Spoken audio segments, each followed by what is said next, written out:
Olá, vamos falar hoje sobre o Estatuto da Criança e do Adolescente? Então vem comigo.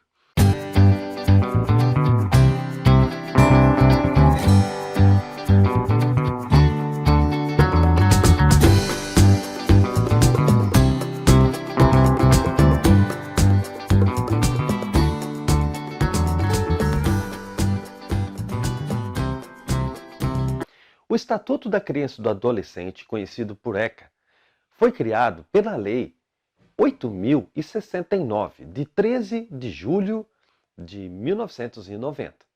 Essa lei entrou em vigência 90 dias após a sua publicação. Esse estatuto é dividido em duas partes: parte geral e parte especial. A parte geral, ela é composta por princípios norteadores dos direitos da criança e do adolescente, do Estatuto da Criança e do Adolescente. Já a parte especial, ela é composta pela política de atendimento, medidas, conselho tutelar, acesso jurisdicional e a apuração de práticas infracionais. Nós podemos dividir o ECA em parte geral, que tem 3 títulos, e parte especial, que possui 7 títulos. Importante destacar as diferenças entre a legislação anterior e a atual. A atual, temos o Estatuto da Criança e do Adolescente e, na legislação anterior, o Código de Menores. O ECA foi criado pela Lei 8.069 de 90, o Código de Menores pela Lei 6.697 de 1979. O ECA é baseado no princípio da proteção integral, já o Código de Menores na doutrina da situação irregular. Sendo assim, o ECA aplica-se a crianças e adolescentes independentemente da sua situação, enquanto que o Código de Menores era aplicado para os jovens em situação irregular. O ECA considera a criança e o adolescente como pessoa em desenvolvimento e sujeito de direitos, enquanto que o Código de Menores, o jovem era objeto de decisões judiciais. A proteção integral é tratada expressamente pelo ECA. Por exemplo, citamos o artigo 1º e o artigo 3º, que você pode acompanhar aqui na tela, no destaque. O Estatuto da Criança e do Adolescente veio regulamentar o artigo 227 e 228 da Constituição Federal. Vamos acompanhar. O artigo 227 da Constituição diz que é dever da família, da sociedade e do Estado assegurar à criança e ao adolescente e ao jovem, com absoluta prioridade, o direito à vida, à saúde, à alimentação, à educação, ao lazer, à profissionalização, à cultura, à dignidade, ao respeito, à liberdade e à convivência familiar, comunitária, além de colocá-los a salvo de toda forma de negligência, discriminação, exploração, violência, crueldade e opressão. O objetivo estatutário foi aplicar-se às crianças e adolescentes, ou seja, pessoas em desenvolvimento menores de 18 anos. Para isso, existem 3 critérios. Nós temos o critério biológico, também chamado de critério cronológico. Temos o critério psicológico e o critério biopsicológico. Basicamente, nós temos 2 classificações. Há pessoas que são imputáveis, ou seja, que podem responder perante as normas do Código Penal e são imputáveis porque cometem infração penal. E temos as pessoas inimputáveis. Dessas pessoas inimputáveis, podemos destacar as seguintes: os doentes mentais e pessoas que possuem o desenvolvimento mental incompleto ou retardado. Isso no momento do delito, se eles se encontravam em estado de incapacidade de compreender a ilicitude do ato. Outra também situação em que caracteriza a inimputabilidade são dos menores de 18 anos, que é o assunto tratado aqui do Estatuto da Criança e do Adolescente. E também são inimputáveis aqueles que cometeram crime em estado de embriaguez completa, desde que essa embriaguez seja proveniente de um caso fortuito ou força maior. Com relação àqueles três critérios, o biológico, psicológico e biopsicológico, que nos auxiliam a determinar se alguém era imputável ou inimputável, temos as seguintes considerações. Quanto ao critério biológico, para determinar se alguém é imputável ou não, basta a questão cronológica, ou seja, a menoridade dessa pessoa. É menor de 18 anos? Portanto, é inimputável.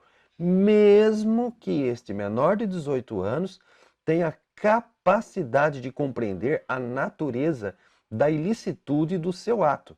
Mesmo que ele tenha consciência do ato que cometeu, por causa da idade, ele é inimputável.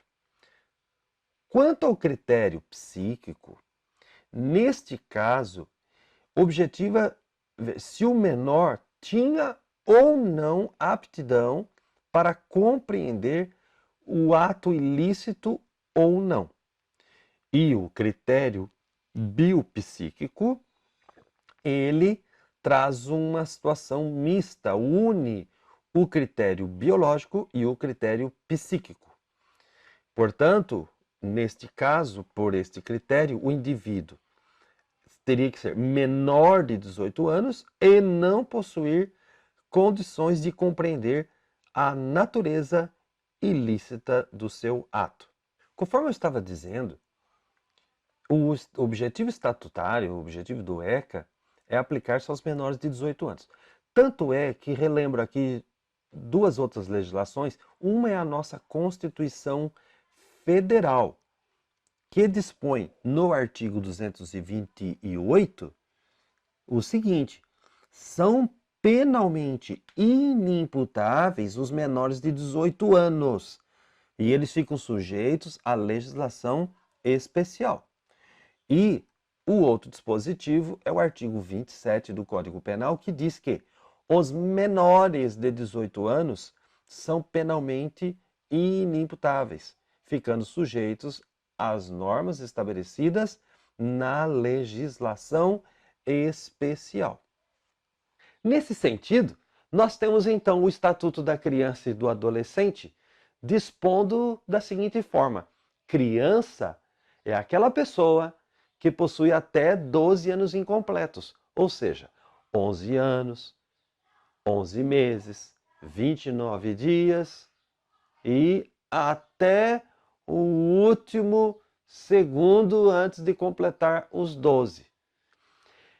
Já adolescente é de 12, são as pessoas que estão com essa idade entre os 12 e 18 anos, considerando, como nós dissemos, o artigo 227 da Constituição Federal e 228 e o artigo 27 do Código Penal, dispondo que menor de 18 anos é inimputável. Então, nós conjugamos essas três disposições, Constituição Federal, Código Penal e o Estatuto da Criança, e vemos que os menores de 18 anos são inimputáveis, considerando nessa situação de 12 completo em diante, considerando como adolescente. Excepcionalmente, o ECA também aplica-se para as pessoas que estão nessa faixa etária, nesse intervalo entre 18 e 21 anos, mas é excepcional. O Estatuto também prevê que a criança e o adolescente eles gozam de todos os direitos fundamentais que são inerentes à pessoa humana. Mas como nós dissemos, expressamente também trata dizendo sobre a proteção integral, dizendo sem prejuízo da proteção integral estabelecida, prevista, utilizada pelo ECA. E nesse sentido, assegura-se por lei e também por outros meios todas as oportunidades e facilidades a fim do quê? De facultar o desenvolvimento físico, mental, moral, espiritual e social em condições de liberdade e dignidade. Para quem são aplicados esses direitos? O ECA dispõe que são aplicados tanto para as crianças quanto aos adolescentes, não podendo ocorrer discriminação de nascimento, situação familiar, idade, sexo, raça, etnia, cor, religião, crença, deficiência, condição pessoal de desenvolvimento e aprendizagem, condição econômica, ambiental, ambiente social, região, local de moradia ou outra condição que diferencia as pessoas, as famílias ou a comunidade em que vivem. Dissemos que o artigo 227 estabelece que é dever da família, da sociedade e do Estado assegurar à criança e ao adolescente, com absoluta prioridade, aqueles direitos já mencionados. O artigo 4º do Estatuto da Criança e do Adolescente dispõe que é dever da família, da comunidade, da sociedade em geral e do poder público assegurar com absoluta prioridade a efetivação dos direitos inerentes ao quê? À vida, à pessoa, à alimentação, à educação, ao esporte, ao lazer, à profissionalização, à cultura, à dignidade, ao respeito, à liberdade e à convivência familiar e comunitária. Mas o que seria essa garantia de prioridade absoluta? O Estatuto da Criança e do Adolescente também trata disso. Acompanhe comigo aqui na tela. O parágrafo único do artigo 4º do ECA dispõe que essa garantia de prioridade compreende primazia de receber proteção e socorro em quaisquer circunstâncias, precedência de atendimento nos serviços públicos ou de relevância pública, preferência na formulação e na execução das políticas sociais públicas e destinação privilegiada de recursos públicos nas áreas relacionadas com a proteção à infância e à juventude. Também é interessante destacar que nenhuma criança, nenhum adolescente pode ser objeto de qualquer forma de negligência, discriminação, exploração, violência, crueldade e opressão. E essas situações, elas são punidas pela lei. Seja qualquer atentado ou por ação ou omissão aos seus direitos fundamentais. Toda lei precisa ser interpretada. Como interpretar o Estatuto da Criança e do Adolescente? 4 coisas devem ser levadas em consideração: os fins sociais da lei, as exigências do bem comum, os direitos e deveres individuais e coletivos, e também a condição dessa criança e desse adolescente como pessoa em desenvolvimento. Realizando uma análise holística, global do Estatuto da Criança e do Adolescente, podemos identificar 3 sistemas. Quais sejam? Primário, secundário e terciário. O sistema primário é aquele que se refere ao sistema de garantias previsto no artigo 4º do ECA. O secundário refere-se ao sistema de medidas protetivas, medidas de proteção, ou seja, é a criança e o adolescente como vítimas. Já o terciário refere-se ao sistema de medidas socioeducativas, previstas, por sua vez, no artigo 112 do Estatuto da Criança e do Adolescente. Com relação aos princípios norteadores do Estatuto da Criança e do Adolescente, referente aos seus direitos, temos os seguintes: princípio da proteção integral, princípio da prioridade absoluta, princípio da convivência familiar, princípio da condição peculiar como pessoa em desenvolvimento, princípio da ouvida e participação progressiva, princípio da municipalidade, o princípio do melhor interesse e princípio da responsabilidade parental. O Estatuto da Criança e do Adolescente trata da temática família.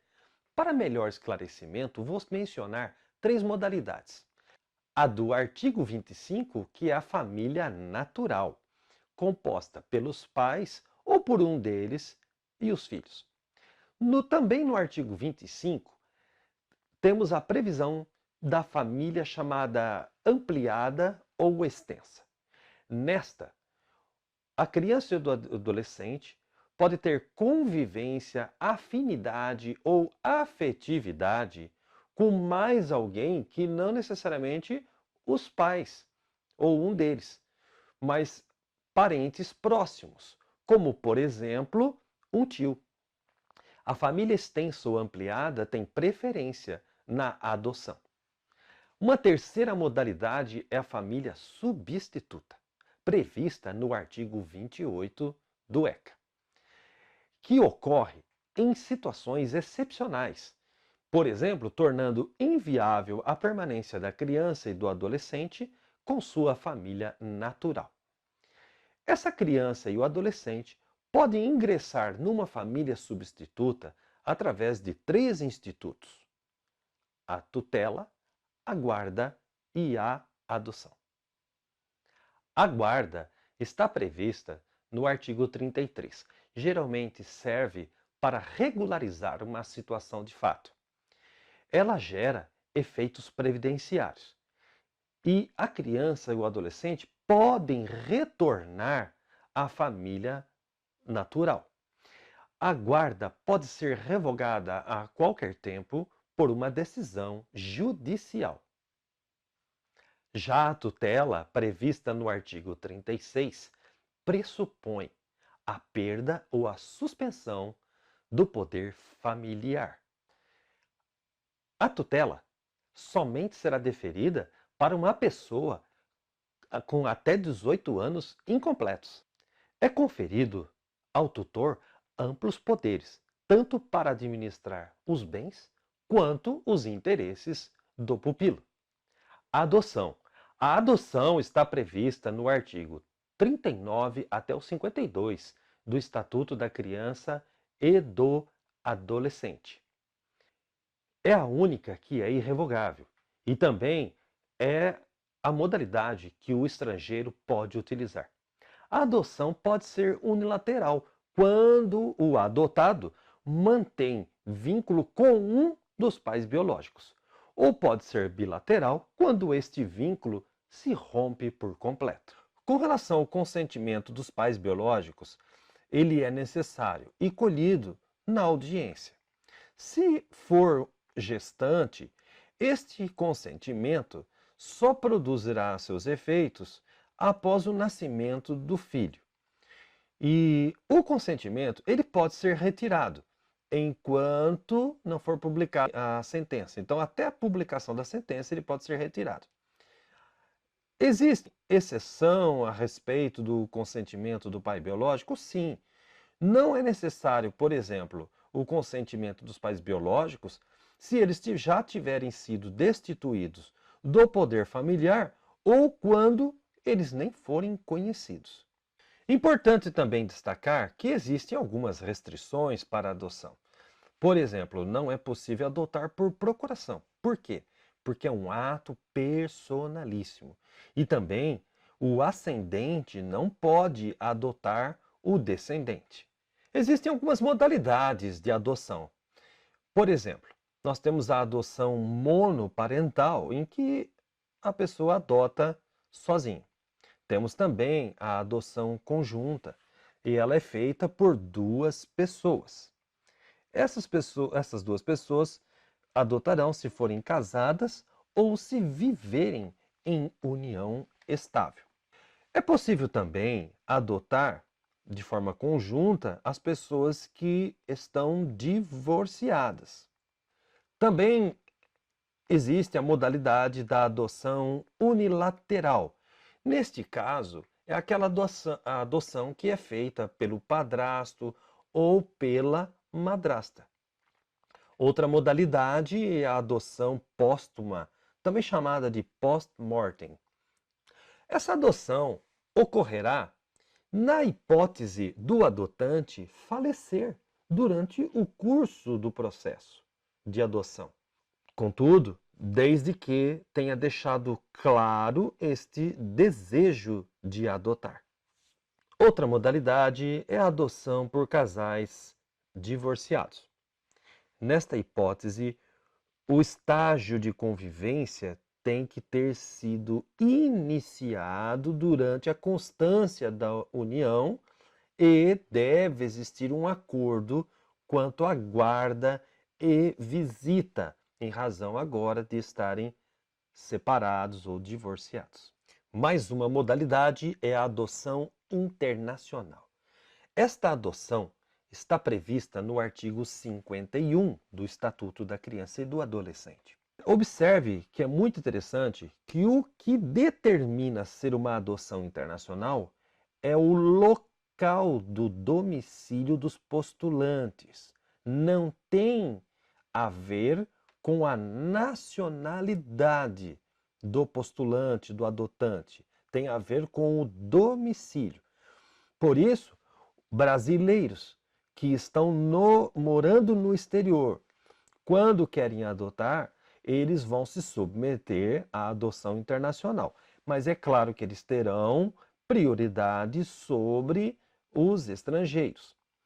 Por outro lado, estrangeiros que residam no Brasil não se submetem à adoção internacional, mas sim às regras de uma adoção nacional. Outra modalidade é a adoção intuito personae, que é uma adoção fora da fila do cadastro. Outro tema tratado pelo Estatuto é o estágio de convivência. Esse estágio é um período em que a criança e o adolescente vai conviver com o adotante, de forma que sejam estabelecidos laços socioafetivos. No caso de uma adoção nacional, não há um prazo mínimo para esse estágio de convivência. Mas no caso de adoção internacional, tem que ter um prazo mínimo de 30 dias. E este estágio, ele deve ser cumprido, ocorrido em território nacional. Entretanto, ele pode ser dispensado se o adotando já estiver sob guarda legal ou tutela deste adotante, por um tempo que seja suficiente para dizermos, numa avaliação, se essa convivência constituiu vínculos socioafetivos ou não. Destaco também duas outras nomenclaturas utilizadas pelo Estatuto da Criança e do Adolescente, que são medida protetiva e medida socioeducativa. Lembremos que, quando falamos em criança, que é aquela pessoa em desenvolvimento que tem até 11 anos, 11 meses, 29 dias e 23 horas, 59 minutos, ou seja, menor do que 12 anos, ela está sujeita à medida protetiva, não tem caráter de punição. A criança não está submetida à medida socioprotetiva. Por quê? Em eventual prática de ato infracional análogo a uma infração penal, não estará submetida a essa medida socioeducativa, mas sim uma medida protetiva. Já com relação ao adolescente, este está sujeito tanto à medida protetiva quanto à medida socioeducativa. E nós temos medidas socioeducativas privativas de liberdade e outras que não são privativas de liberdade. Com relação às medidas socioeducativas não privativas de liberdade, temos o artigo 112 do ECA, estabelecendo elas, como já disse, para os adolescentes somente, e são medidas utilizadas no meio aberto, porque não privam da liberdade. Quais sejam? Advertência, reparação dos danos, prestação de serviços à comunidade, liberdade assistida. No caso das medidas socioeducativas privativas de liberdade, elas podem ser reavaliadas pelo juiz, por exemplo, determinar ou decidir pela liberação do adolescente e, nesse caso, extinguir a execução. Mas isso é raro de acontecer e principalmente nos primeiros 6 meses. Uma segunda situação é a substituição da internação por outra medida que seja mais branda. Nesse caso, fazendo uma analogia com a execução penal para adultos, se trataria de uma progressão das medidas socioeducativas. Uma terceira situação de reavaliação pelo juiz é manter a medida agora por tempo indeterminado, até uma próxima reavaliação. Outro tema que falarei agora refere-se ao Conselho Tutelar, tema muito importante. A maioria das provas que temos observado, elas requerem conhecimentos, habilidades praticamente da lei seca. E eu estarei agora destacando palavras-chave, pontos mais importantes, relevantes, considerando o tema Conselho Tutelar. Acompanhem comigo aqui na tela. Todos os casos de suspeita ou até de confirmação de castigo físico, tratamento cruel, tratamento degradante e maus tratos, tanto contra a criança quanto contra o adolescente, eles devem ser obrigatoriamente comunicados ao Conselho Tutelar da respectiva localidade. E isso não quer dizer que outras providências legais ainda podem ser tomadas. Temos essa previsão no artigo 13 do Estatuto. Outra situação também interessante com relação ao Conselho é que os dirigentes dos estabelecimentos de ensino fundamental comunicarão ao Conselho Tutelar os casos de maus tratos envolvendo seus alunos, reiteração de faltas injustificadas e evasão escolar, se já estiverem esgotados os recursos escolares. E também estarão comunicando elevados níveis de repetência. Outro ponto importante com relação aos conselhos tutelares é que, se em algum município ainda não estiver instalado, as atribuições que o Estatuto coloca para o Conselho, elas serão exercidas pela autoridade judiciária, ou seja, pelo juiz, não é pela autoridade policial, pelo Ministério Público. O Estatuto, no artigo 262, estabelece expressamente que é pela autoridade judiciária. O Conselho Tutelar é um órgão permanente, autônomo, não jurisdicional, e ele é encarregado pela sociedade de zelar pelo cumprimento dos direitos da criança e do adolescente que estão definidos no Estatuto da Criança e do Adolescente. Esse é um ponto muito importante. Outra questão é que em cada município ou mesmo em cada região administrativa do Distrito Federal deve existir pelo menos, no mínimo, um conselho tutelar. Esse conselho tutelar, ele é integrante da administração pública local. E a quantidade de pessoas que fazem parte do conselho tutelar são 5 membros. E quem escolhe é a população local. E eles têm um mandato de 4 anos. sendo permitida a recondução, mas por novos processos de escolha. É importante atentar a isso, porque antes esse artigo previa que haveria uma recondução. E também já houve uma época em que o mandato não era de 4 anos, mas de 3 anos, que são situações já revogadas. Quais os requisitos mínimos para a pessoa se candidatar a ser membro do Conselho Tutelar? Ele precisa ter reconhecida idoneidade moral, idade superior a 21 anos e residir no município. O local aonde funciona o Conselho Tutelar, o dia e o horário em que ele estará atendendo, tudo isso deve ser disposto, previsto na lei municipal ou na lei distrital. Inclusive, essas leis é quem estabelecem a remuneração dos membros do Conselho Tutelar.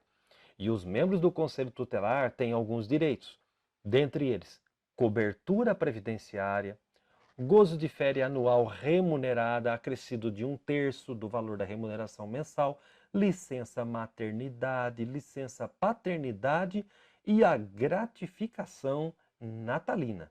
Outro ponto importante é que a lei orçamentária municipal ou do Distrito Federal devem prever os recursos que serão necessários para funcionamento do Conselho Tutelar, bem como a remuneração e, aqui um ponto muito importante, a formação continuada dos conselheiros tutelares. O exercício efetivo da função de conselheiro, ela constitui um serviço público relevante. E outra coisa, estabelece presunção de idoneidade moral. Esse artigo foi modificado em 2012.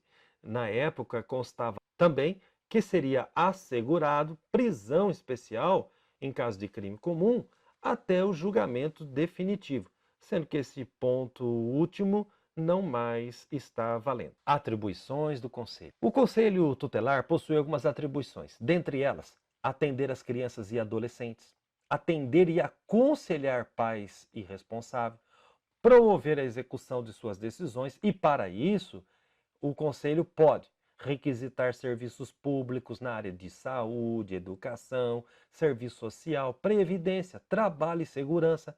Além disso, representar junto à autoridade judiciária nos casos de descumprimento injustificado de suas deliberações. Outra atribuição: encaminhar ao Ministério Público notícia de fato que constitua uma infração administrativa ou uma infração penal contra direitos da criança e do adolescente.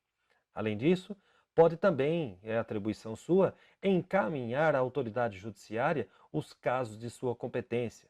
Outra, providenciar a medida estabelecida pela autoridade judiciária. Outra é expedir notificações. Também requisitar certidões de nascimento, certidões de óbito de criança ou adolescente, quando for necessário. Outra atribuição é assessorar o Poder Executivo local na elaboração da proposta orçamentária para planos e programas de atendimento dos direitos da criança e do adolescente. Representar em nome da pessoa e da família contra a violação dos direitos previstos no Estatuto e na Constituição Federal. Representar em nome da pessoa e da família contra a violação dos direitos previstos na Constituição Federal, em especial o artigo 220, parágrafo 3º, inciso 2. Representar ao Ministério Público para efeitos das ações de perda ou suspensão do poder familiar após esgotadas as possibilidades de manutenção da criança ou do adolescente junto à família natural. E outra atribuição, para encerrar, é promover e incentivar na comunidade e nos grupos profissionais ações de divulgação e treinamento para o reconhecimento de sintomas de maus tratos em crianças e adolescentes. Quando o conselheiro tutelar estiver cumprindo essas atribuições, se no exercício delas Entender necessário o afastamento do convívio familiar, veja bem, o conselheiro deve comunicar essa situação ao Ministério Público e prestar as informações, os motivos que justificam esse entendimento. É interessante destacar que as decisões do Conselho Tutelar elas podem ser revistas. E quem faz essa revisão é a autoridade judiciária, ou seja, o juiz, a pedido de quem tiver um interesse legítimo para tanto. Escolha dos conselheiros. O ECA também dispõe sobre essa questão, dizendo que o processo para a escolha dos membros do Conselho Tutelar, ele deve ser estabelecido numa lei municipal e realizado sob responsabilidade de um outro conselho, que é o CMDCA, ou seja, o Conselho Municipal dos Direitos da Criança e do Adolescente. E quem fiscaliza esse processo todo é o Ministério Público. Os conselheiros tutelares também estão sujeitos a alguns impedimentos. Por exemplo, não pode servir no mesmo conselho o marido e mulher, ascendentes e descendentes, sogro e genro ou nora, os irmãos, cunhados, durante o cunhadio, e tio e sobrinho, padrasto e madrasta e seu enteado. Outra questão interessante é que esse impedimento do conselheiro, ele também se relaciona com a autoridade judiciária, que é o juiz, ou representante do Ministério Público, que é o promotor de justiça. Desde que eles tenham atuação na Justiça da Infância e Juventude e estejam em exercício na comarca, foro regional ou distrital deste conselho. Com relação ao acesso à justiça, mencionado já no início dessa exposição, destacamos que a criança e o adolescente têm garantido o acesso à Defensoria Pública, ao Ministério Público e ao Poder Judiciário. E também que a criança e o adolescente têm direito à assistência judiciária gratuita e ela pode ser prestada pelo defensor público ou por um advogado nomeado. Na Justiça da Infância e Juventude, elas são isentas de custas, a não ser que tenha ocorrido uma litigância de má-fé. Outra questão interessante com relação à nomenclatura é que os menores de 16 anos, eles são representados. E os maiores de 16 e menor de 21 anos são assistidos. Por quem? Pelos pais, tutores ou curadores. Em alguns casos, é necessária a presença de uma outra pessoa chamada curador especial. Esse curador especial existirá quando o juiz o nomear se os interesses da criança e do adolescente estiverem colidindo com os interesses dos seus pais ou responsável. Essa temática do conselho tutelar, dos conselheiros tutelares, é de extrema importância. E se trata de uma resposta, uma aplicação do princípio constitucional da democracia participativa, prevista no artigo 1º, parágrafo único da Constituição Federal. Com a vigência da Lei 8.069 de 90, a sociedade passa de uma postura passiva para uma postura mais ativa, protagonista e decisiva com relação aos direitos da criança e do adolescente. Até porque os conselheiros tutelares são escolhidos pela população. E esses conselheiros exercem um serviço público relevante. Administrativamente falando, o conselheiro tutelar não exerce uma função simples dentro dos cargos públicos, mas tanto é que ele é dotado de absoluta autonomia e independência funcional do Conselho Tutelar em relação à administração pública municipal.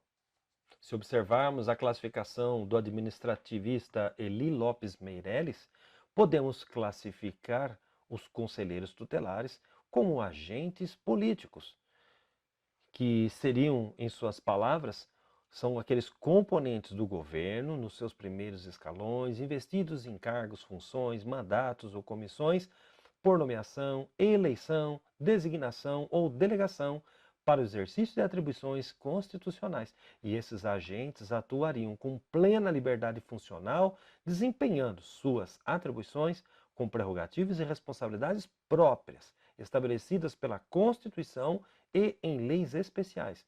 O conselheiro tutelar poderia ser classificado numa situação de agente político sui generis. As decisões do conselheiro tutelar são colegiadas. Então é importante o conselheiro também aprender a trabalhar em sistema de decisão colegiada, no conselho tutelar, bem como trabalhar em rede dentro do sistema de garantias com outras instituições que zelam pelos direitos da criança e do adolescente. Bem, é isso daí. Tratamos de pontos mais importantes e relevantes sobre o Estatuto da Criança e do Adolescente e, numa próxima oportunidade, se você quiser, deixe seu comentário no vídeo apontando e dizendo qual o tema que você gostaria que fosse esmiuçado e abordado com mais detalhes. Esse aqui foi um vídeo inicial e de conhecimento geral sobre o Estatuto da Criança e do Adolescente.